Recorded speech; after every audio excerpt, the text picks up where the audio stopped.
Ang mabuting balita ng Panginoon ayon kay San Juan.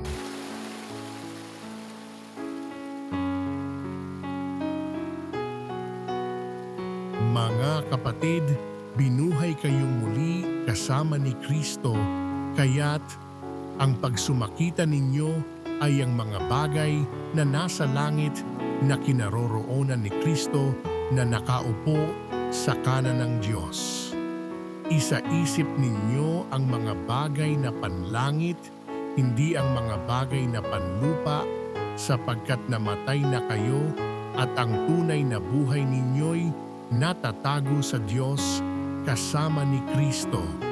Si Kristo ang tunay na buhay ninyo at pag siya'y nahayag, mahahayag din kayong kasama niya at makakahati sa kanyang karangalan.